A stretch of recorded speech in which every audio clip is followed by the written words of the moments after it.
conflict of interest as AFC leader now during your press conference yesterday. The AFC held their press conference today.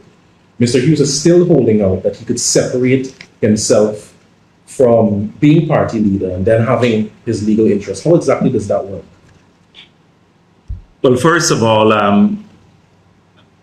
I think they went into a panic mode. They did not realize that Nigel Hughes had this huge baggage and that he will take this obscene position. That is the leadership of the AFC. In an interview with Demerara Waves, he said that should the national interests conflict with his personal interests as a lawyer to ExxonMobil, his personal interests and Exxon's interests would prevail over the national interests. Now, this is a person who just got elected to the leadership of his party. In fact, the top position in his party. That is clear for every Guyanese to see. You can't walk that back. You can't undo that. That was done. It's in the full public domain. And I commend Dennis Chabral for asking him that question. And for I think it's incumbent on every Guyanese to read what he said there, because it reveals the working of his mind. That national interests will come second to him in any situation where his money is affected. Then today, yesterday I dealt with this at the press conference, and I pointed out that apart from what he said yesterday, when he was interviewed, that there are other things that he should answer for. So they held this press conference today, I think, to rebut what I said yesterday. And they dragged out half of the AFC at the press conference. Patterson started off by saying they will lead a moral revival in this country. This is disingenuous. It's coming from a person who's currently before the court, charged with two cases, in two cases for corrupt practices when he was minister. Almost every member who was on that podium, or most of the members there, are involved in some corrupt activity that is publicly known. But the AFC will now lead a moral revival in the country. I spoke yesterday of recycle leadership, or recycle leaders. It's a party of recycle leaders. It's a corrupt cabal of recycle leaders who are accustomed to privilege in the past and think they can dupe the people of Guyana once again into electing them and returning them to the place where they enjoyed all of these privileges and were engaged in the corrupt practices. Patterson said, it's very revealing to me what he said, actually, that they have 5,000 members in the AFC, but they only got 200 delegates. So that meant that one delegate represented 25 of their members at the Congress, recently held Congress. Now in the PPP, we have a ratio of delegate to membership of 3-to-1. Every party, every group can submit 1/3 of their numbers as delegates. They are saying 25-to-1. Now that number is fictitious. It's the 5,000 persons. Secondly, he said, we had a well-run Congress.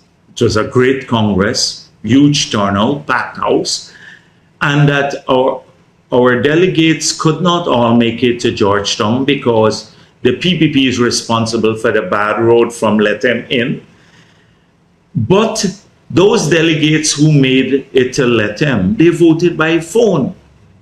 Now, how do you vote by phone call?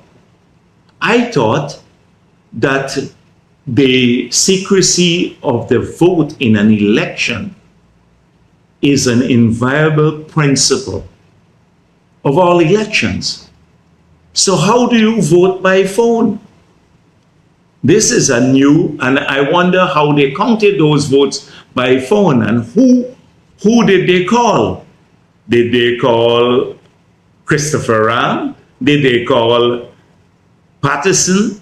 Did they call Sherrod Duncan? Well, I don't think they called him because he didn't get the votes. Or did they call Nigel Hughes and say, we're voting for you? And how was it done? So it's very interesting what they've said at the beginning of their press conference. It raises more concerns about their membership and about the conduct of the elections that were recently held. I've already said to you that they did a hatchet job on Sherrod Duncan, one of their own, by spreading everywhere that he was corrupt. And frankly speaking, Nigel Hughes has more baggage, 100 times more baggage in his closet than Sherrod Duncan has. So, but yeah, so I think the purpose, I spoke about how panicked they were. And so the entire press conference was called by Nigel Hughes. And he rolled out the other stooges, the Ramjatans and the others, to defend one point, that he must keep his contract with ExxonMobil whilst being leader of the AFC. And they all fell in line. That was the purpose of this press conference, nothing else. Nigel Hughes as leader on what's happening in Parliament, especially among his own MPs. With this whole committee that Hughes hopes to set up, to set himself aside and not make any decisions, I'm still, again, lost as to how or if something like that can even work. Okay, so I think the entire purpose of the press conference was to prove that Nigel Hughes did not have a conflict of interest. It was, and he failed miserably at that, at proving that. Secondly, it was designed to get this entire corrupt cabal to support him, to remain as leader, and at the same time continue to profit from a contract with ExxonMobil. So they had to do some fancy footwork. First of all, we were regaled with an explanation as to what constitutes a conflict of interest by Nigel Hughes. Right. He sought to define in his own way, conveniently, condescendingly, what a conflict of interest is, as though we do not, or the people of Guyana cannot understand one when they see it. For a person who said that when the national interest conflicts with that of his client, the client's interest would prevail. How could you be the leader of a political party that is, and you're seeking to be the presidential candidate for the elections, the upcoming elections? It's impossible. It is not only a conflict of interest, it is also immoral. It's immoral. It's obscene that you would even contemplate that. He has to have a healthy disregard for what the people of this country think to try to force this position on us. But he has these sycophants in the AFC, the stooges like Ramjatan, who will go to a press conference to try to support him on this matter.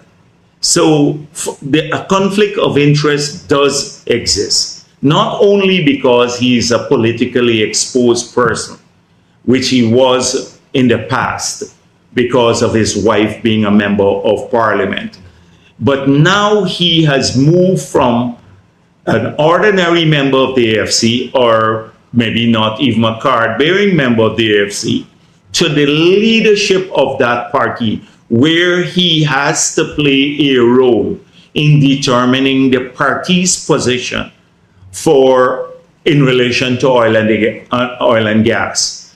So he now says, I will have no role. I will not play a role in determining my party's position. What sort of leadership will you give as a leader of the party?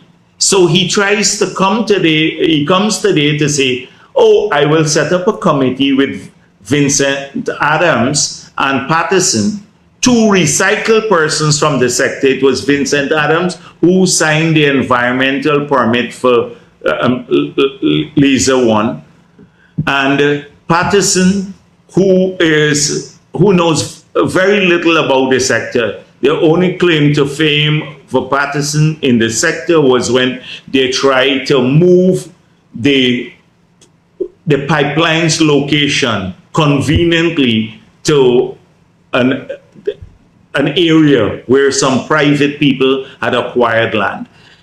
But they have no skill in this area. They're just sycophants of Nigel Hughes. But let's think this through.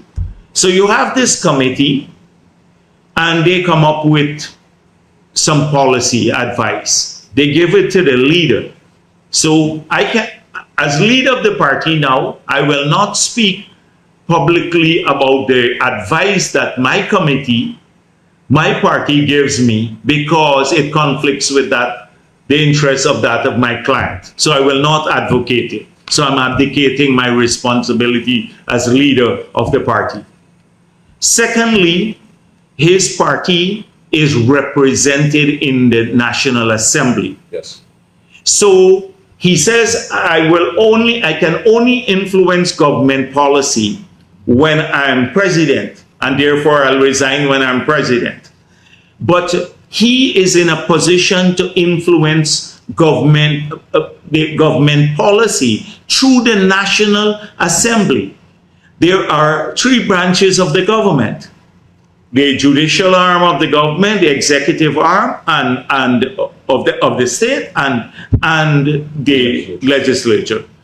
And his MPs are there. He can influence them now as leader of the party to vote on a legislation in favor of his client. So that is also a conflict. He is in a conflict of interest position there. And then he himself had said sometime in the past that, oh, these oil companies can fund political parties and they can take over a country. So if now Nigel Hughes is the lawyer for ExxonMobil, so if he remains the lawyer for this company, and the company pays him for legal services, then what is there to say that this can't be a conduit for political contributions to his party? Because they can easily inflate the legal bill to give him funding for his political party. That he is, so he has not addressed this, because that's an easy path for political contributions, because Exxon is prohibited from making political contributions in the countries that they are operating in, except outside of the US. So this could be a conduit for political contributions from ExxonMobil. It sounds like Mr. Hughes is banking on the public not considering all of these things. And then fourthly, he says, oh, I've never handled this account. It's handled by Mr. Pollard. Now, Pollard is part of the law firm that he owns. So whether it's handled by Pollard or anyone else, the Exxon's account, he benefits from it financially when the proceeds come into the company because he's part owner of the company. So apart from him being politically exposed, a politically exposed person, these are all issues that we need to consider. And he wanted the country not to pay attention to any of these issues. That's why he had all of these sycophants surrounding him and trying to distract attention from Vincent Adams talking about metering now, and somebody else. He didn't know about metering when he was at the EPA. They installed him at the EPA. And Patterson talking about something else, their moral revival. The entire press conference was designed for one purpose. It is to allow him to keep this lucrative deal whilst still remaining leader of the party. So we had pointed out also, yesterday I did, where in the Global Witness report, that he lied to Global Witness. So he actually said to Global Witness, my tenure as chairman of the party did not overlap with Trotman's tenure as minister. And Global Witness actually just Googled it and they said it's a lie. Trotman was minister for 11 months before Nigel Hughes resigned as chairman of the party. And we now know, based on the Clyde and Company report that they commissioned, that the negotiations, the first negotiating brief, went from Exxon to the government of Guyana in May of 2015. So the fact that he resigned, yes, that the fact that he resigned in April, on April 11th, next year, that's 2016. All this time the government was engaged in negotiations with ExxonMobil. When he was the chairman of the party, and Trotman was the general secretary of the party. And that is why the Global Witness said there was a conflict of interest position there that required an investigation. He said, "Oh, I can. I'm open to a conflict of interest negotiation." I don't think he has to worry too much. I think Exxon has got more worry than him, because if it could be proven that the government of Guyana, their lawyer he was their lawyer, because in the PSA, the lopsided PSA and the bridging deed that were signed in 2016, his law firm was listed as the law firm representing Hess, Sinuk, and Exxon. So if they could prove that the lawyer had a relationship with the minister, they were part of the same party's leadership, and remember his wife was also in cabinet at that time, it could be very uncomfortable. It could get very, very uncomfortable for a large number of people. We are waiting on Exxon to see how they will respond to this issue, because, and that would determine how we move forward with it. So we ignored the issue all these years. People would say, why not? He was politically exposed at that time. We knew his wife was minister. He was politically exposed, but he didn't have leadership in the party where he could have influenced the position on that kind of issue. So I wonder what they will put in their manifesto for oil and gas now, because whether he will have a say in what goes into the manifesto. He's saying, I can't have a say now. Wait until I'm president. So I will not put anything in my manifesto on oil and gas that will conflict the interests of ExxonMobil. Sounds like the party membership should be concerned about something. They should be concerned, and these sycophants who went to the press conference, they only purpose the Pattersons and the Ramjatans and some of the others, their only purpose now in life is to get back to the positions of privileges and perks that they enjoy, the gold bangles and the gun licenses and all of that. So I would not pay them too much attention. They're just window dressing. They're just there to support a very, very clever but transparent attempt by Nigel Hughes to do both things, to enjoy both suites. I just want to briefly touch on something before we wrap up. This whole thing about the brief mention of moral revival. Does the AFC have the capacity? If you look at their political history when they were in government, does the AFC have the capacity to lead Any moral revival? And coming from Patterson, it didn't come from anyone else. A man, Patterson, wants to lead a moral revival.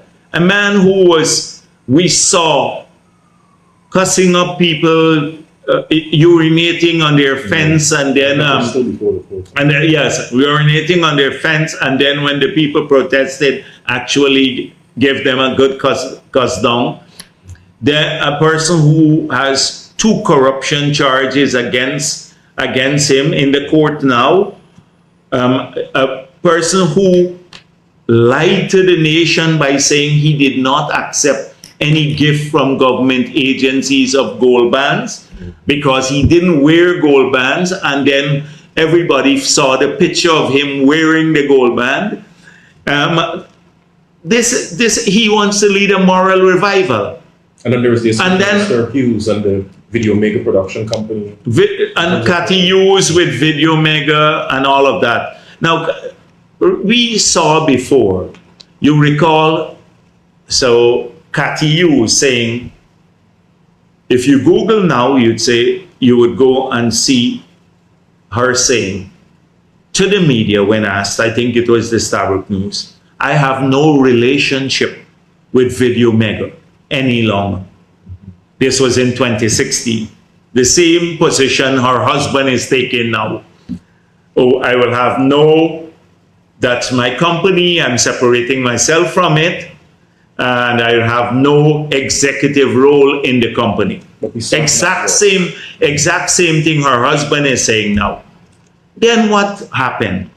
In 2018, she was signing checks on behalf of the company. We have the checks. She was still involved. She was lying to the people of this country and to the reporters. It got reported. She was no longer part of the company that she said she had distanced herself. No longer part of the company. Exact same thing that Nigel Hughes is saying now. Exact same thing that Nigel Hughes is saying today. This is what we're confronted with.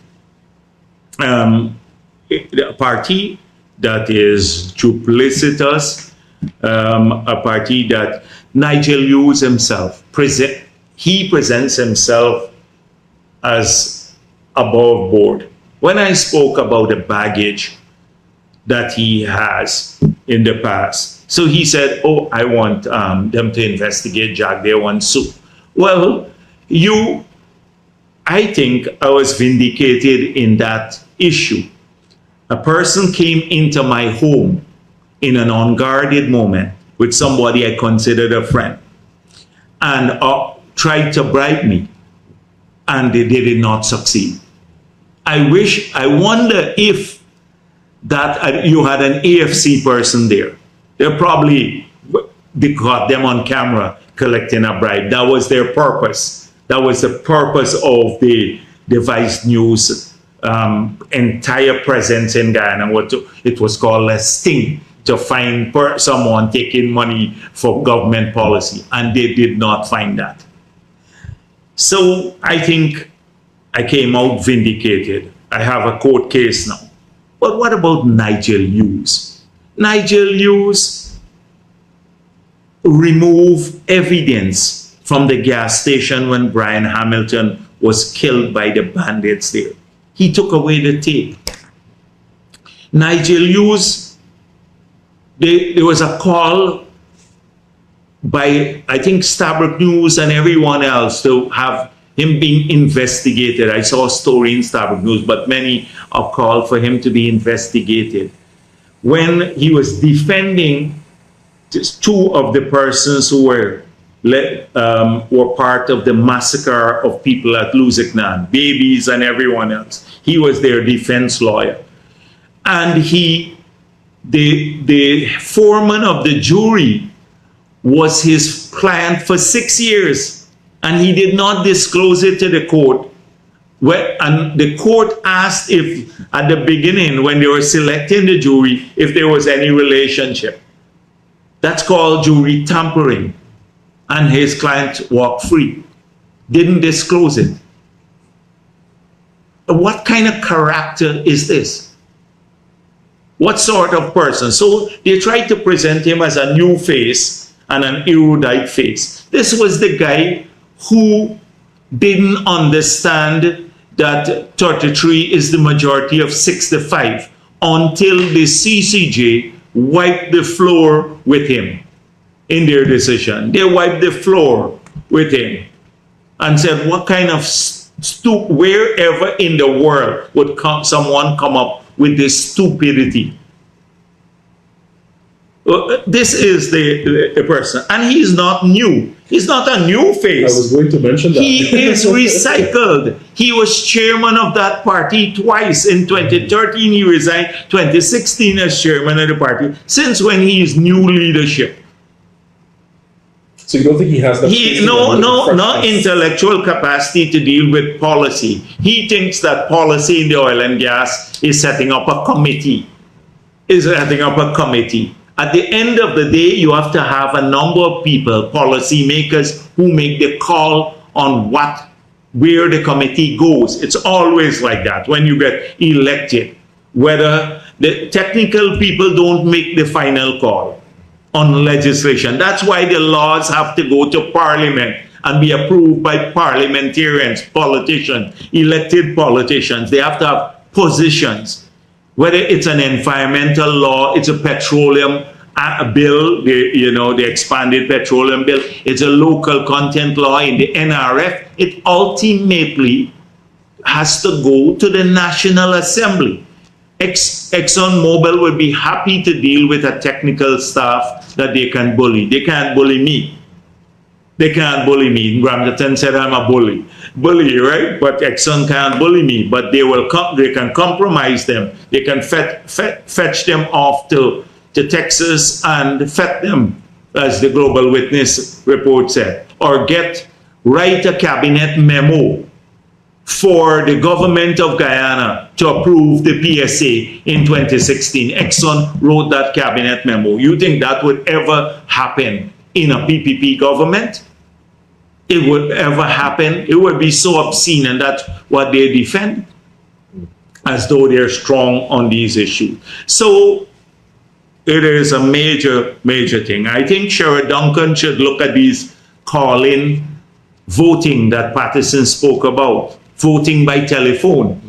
Baker and Christopher Ram. I wonder if they called him as returning officer to say who they voted for and where is the secrecy of the vote. It's an interesting thing to deal with.